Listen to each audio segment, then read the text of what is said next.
Hello, friends. This is Dave Hurwitz, executive editor at ClassicsToday.com, here with the best Rachmaninoff symphony cycles, groups of all three. And so for this particular talk, consistency matters. That really, really does. You want to have good performances of all of them, which is much harder than it seems at first. In fact, one of you wrote a little comment saying, what do you think of Rachmaninoff symphony cycles? And I said, well, just go look at the Rachmaninoff playlist where I've talked about all the symphonies. And I did, but I didn't do a symphony cycle repertoire video all at once. And when I was putting the material together for this talk, I realized why that was the case. Because first of all, there are only three symphonies. So I figure, it makes sense to talk about them individually. I mean, even with Brahms, who did four, I could do like Brahms cycles. But for three, I don't know. I mean, it's an arbitrary line of demarcation. So there's no reason I couldn't do cycles. And so I said, okay, I'll do cycles. But then I realized, it's a trickier proposition than it seems. Because there are only three of them, they tend not to be released in clumps. They usually remain individual discs, first of all. And although now with streaming again, some of that is totally irrelevant.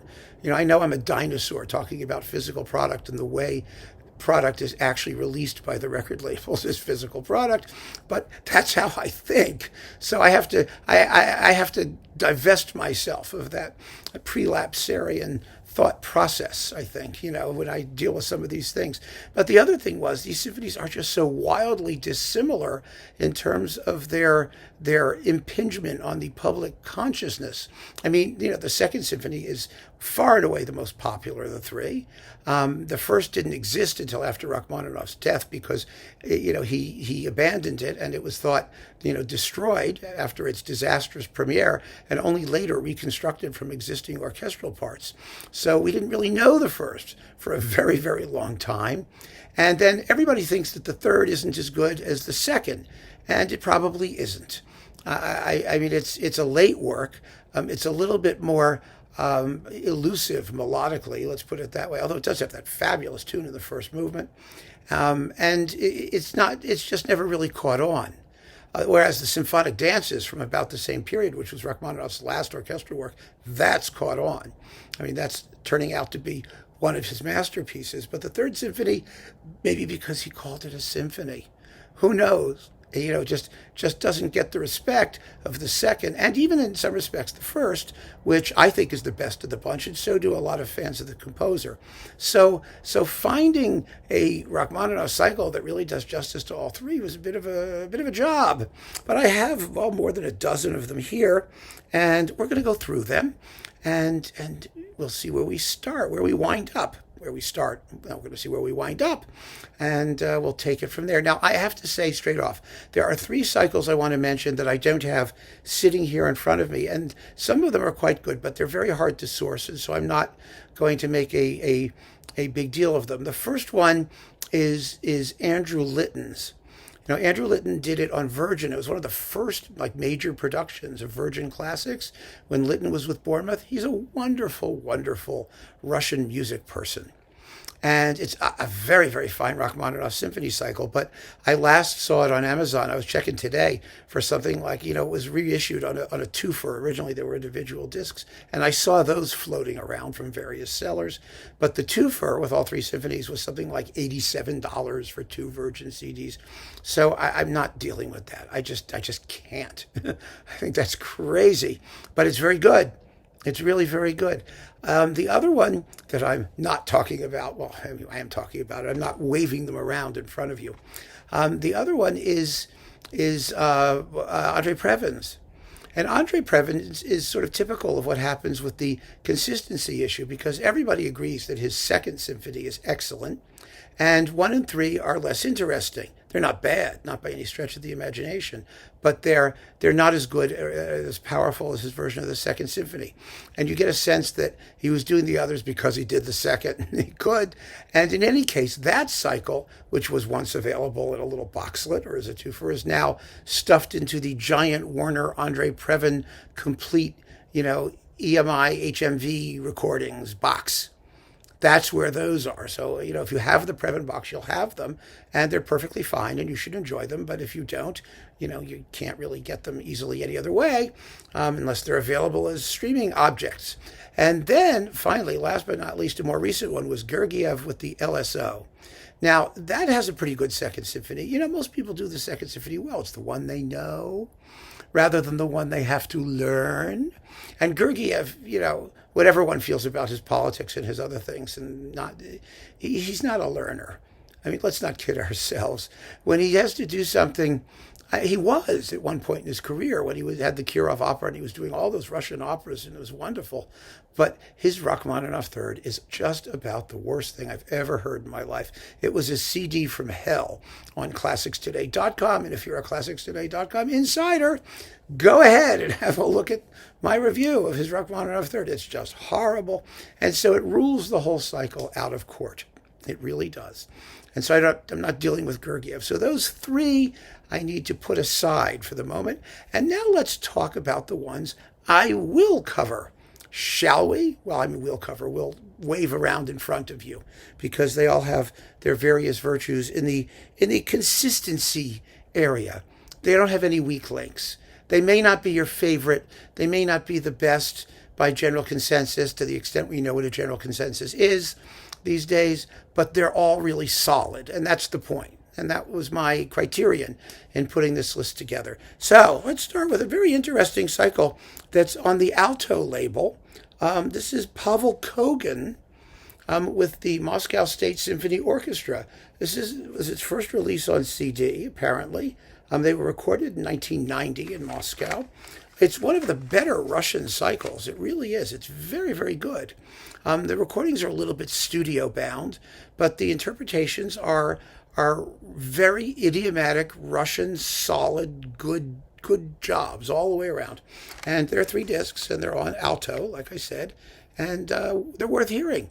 I mean, if you're a Rachmaninoff completist and you're looking for symphony cycles that you might not have had an opportunity to try, I would try these.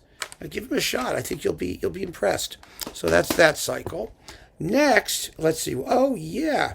This is on Eloquence, Decca Eloquence, formerly Philips. This is an Edo de Waart box from his Rotterdam days when he was young. And see how young he is? Look at that. He looks like a kid. Holy cow, he looks like a kid. But he did all the Rachmaninoff stuff. And you've also got pictures at an exhibition and the symphonic dances and Romeo and Juliet suites and some other Rachmaninoff pieces that come with this, like the Isle of the Dead and all that juicy stuff. I mean, these were also good, solid performances. They weren't the most exciting, but they were beautifully recorded and very sympathetic, a little bit on the cool side emotionally, as de Waart always was. He's not a conductor who, emits huge gouts of passion, but he's very good in this music, and I enjoyed these when they came out. I enjoyed just their sonic realism and their freshness and their sort of cohesion and the fact that they all just flowed very, very nicely. He made some very fine recordings in Rotterdam, and so these are nice to have. And this is back, when Philips was in its heyday and making lovely records in the Netherlands, before they became part of Universal and they got gobbled up and destroyed and smashed and sucked up by Decca, and So this is another sort of sentimental set that I remember fondly. I don't think they're my favorites for any of the symphonies, but they're good. You have to acknowledge. And here's another one that had some wonderful moments. This is much more recent. Vasily Petrenko on what was EMI. Ooh, look at that. It's now Warner. And I don't even know if this is still available either, because all of this stuff has just gotten so messed up. But this is a great cycle. The one I'm holding up here has possibly, one of the truly great versions of the Third Symphony. 1 and 2 were very good. They sort of went in reverse order. 3 is amazing. 2 is really good. 1 was the most tepid of the 3, but they're all solid. And this is with the Royal Liverpool Philharmonic. But this third, wow. It really sounds like a masterpiece in this performance. It's tremendous. And so the cycle itself is very, very good, but you may want to just get the third.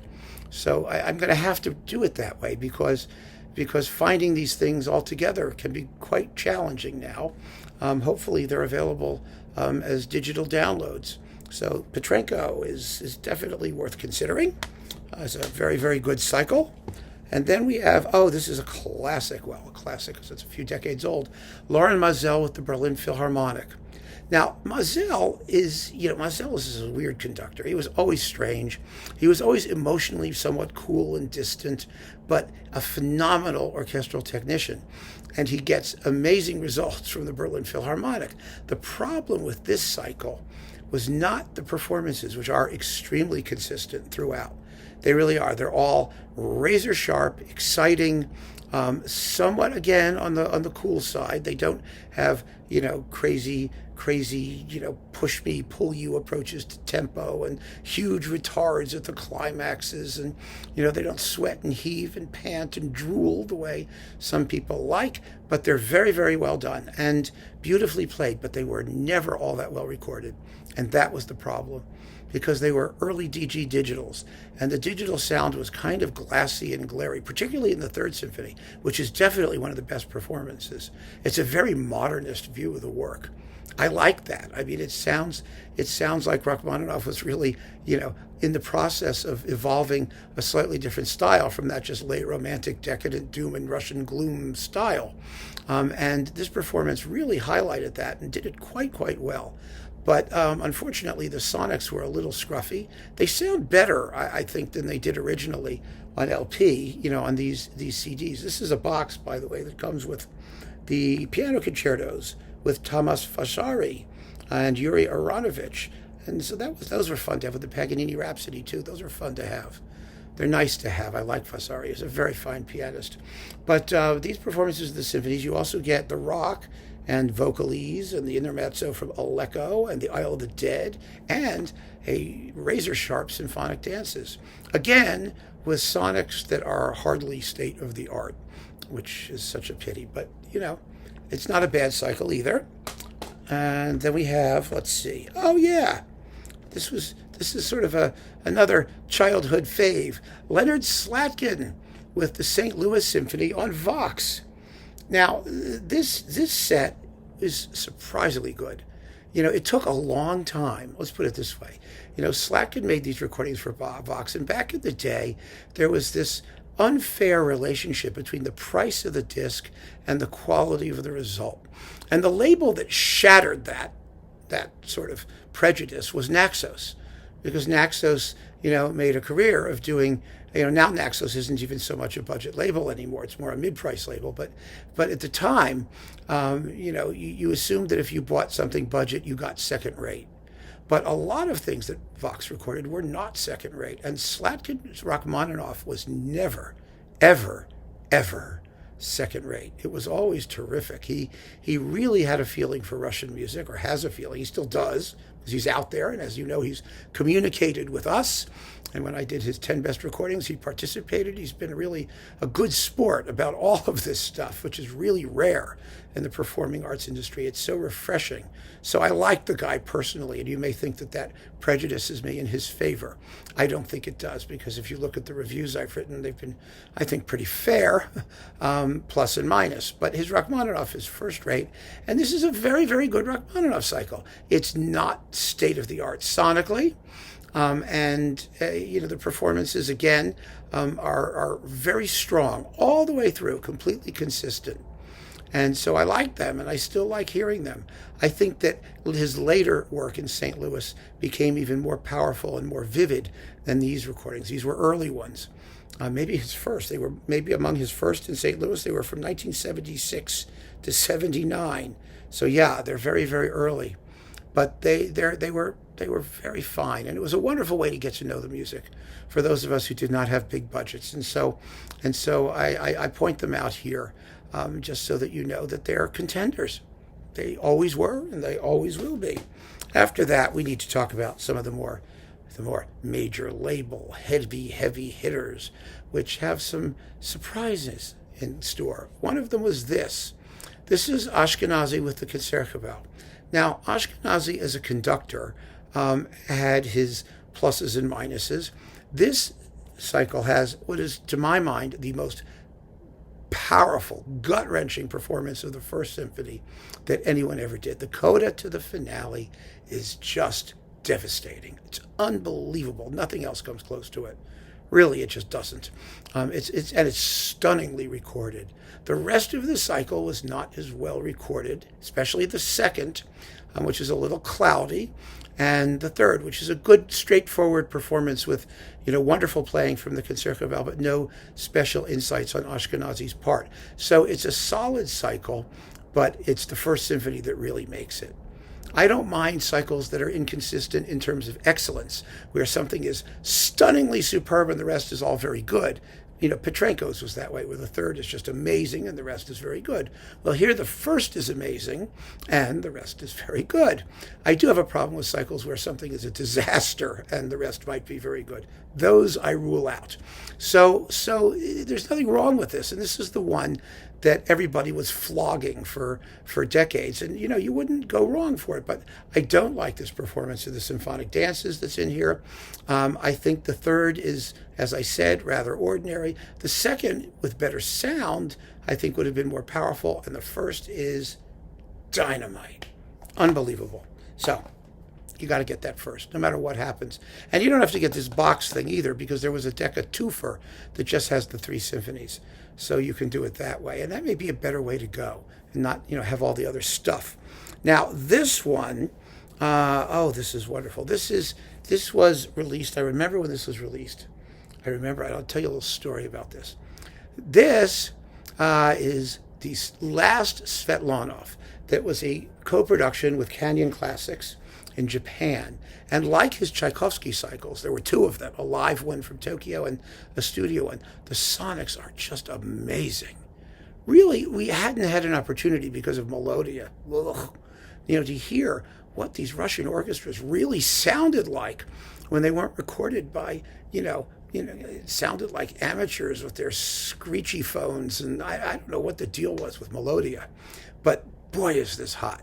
It's typical late Slatkin, which means it's slower and grander and hair-raising at the climaxes. Some would call it hair-raisingly vulgar, but in a good way.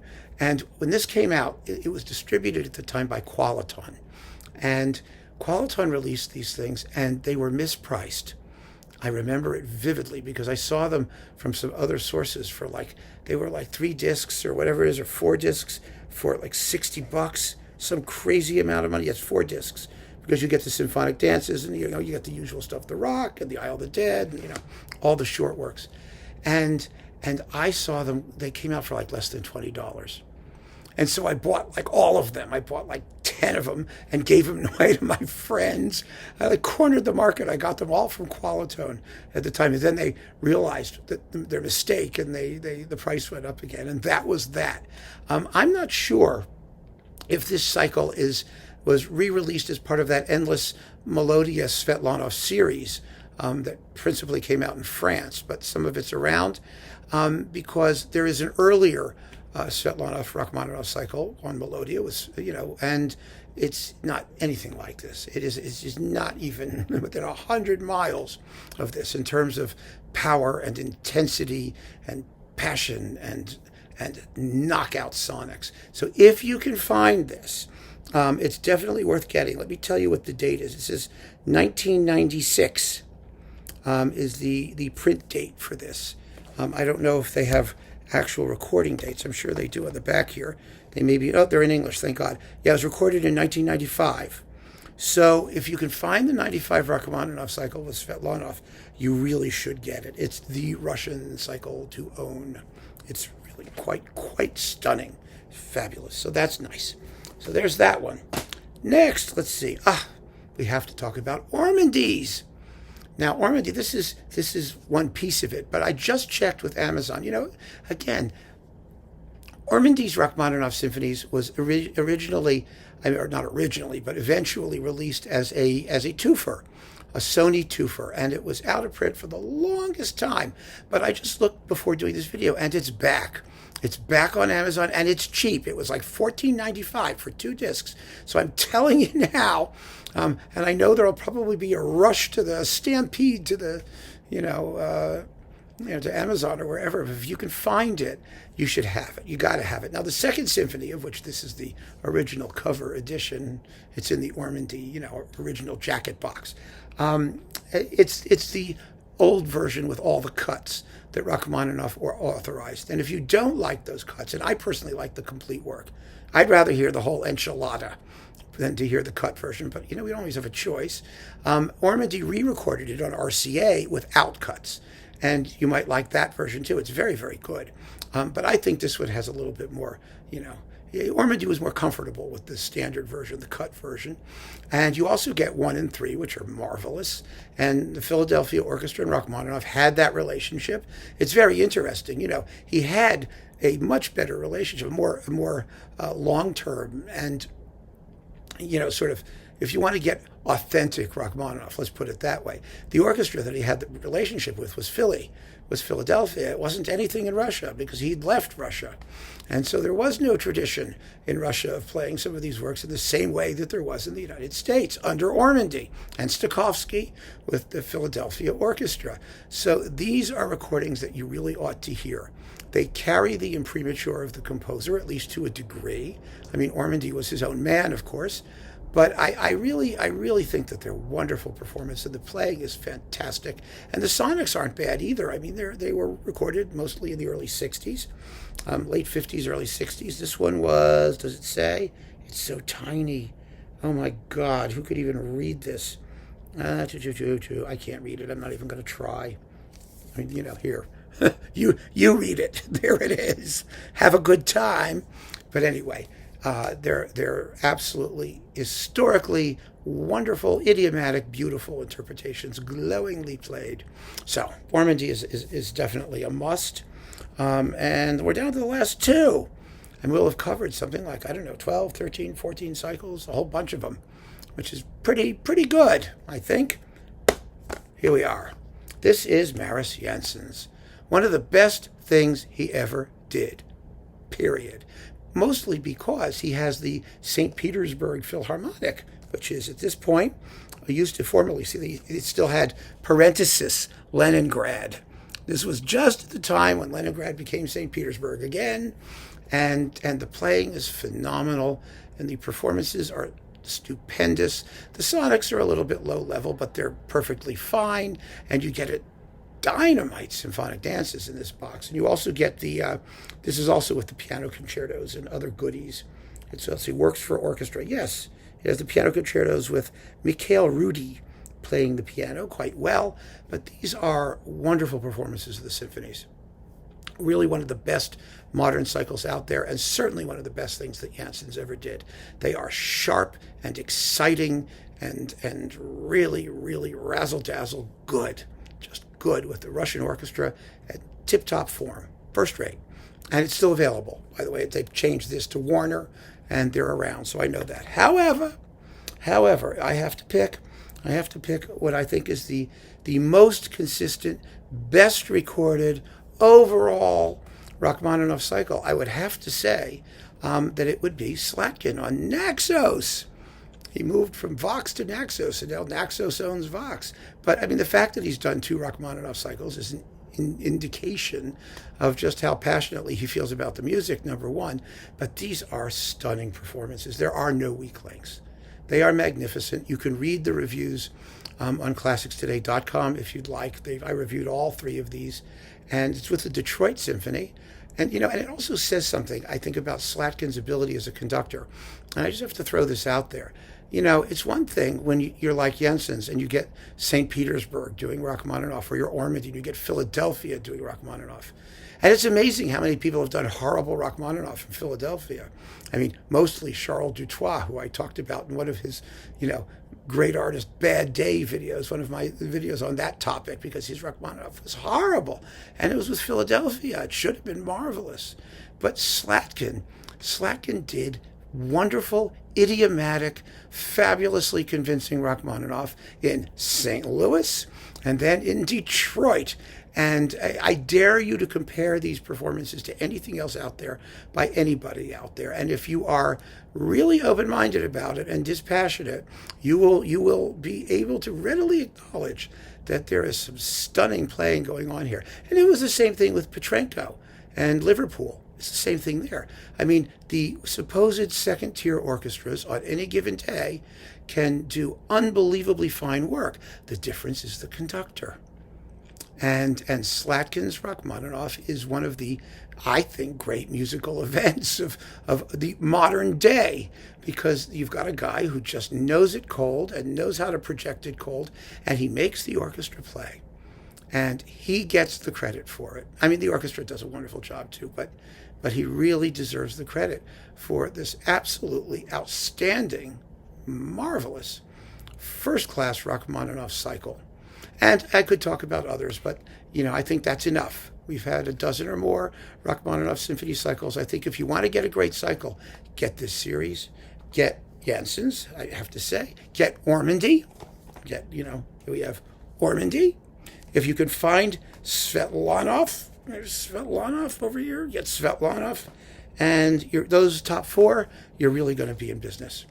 But at the moment, this is the one I think that just takes the palm. I really do. So I hope that rectifies this lacuna in my Rachmaninoff video series. I mean, I hate lacunae. And so now we have delacunicized Rachmaninoff. So keep on listening, friends. Thanks so much for joining me. Take care.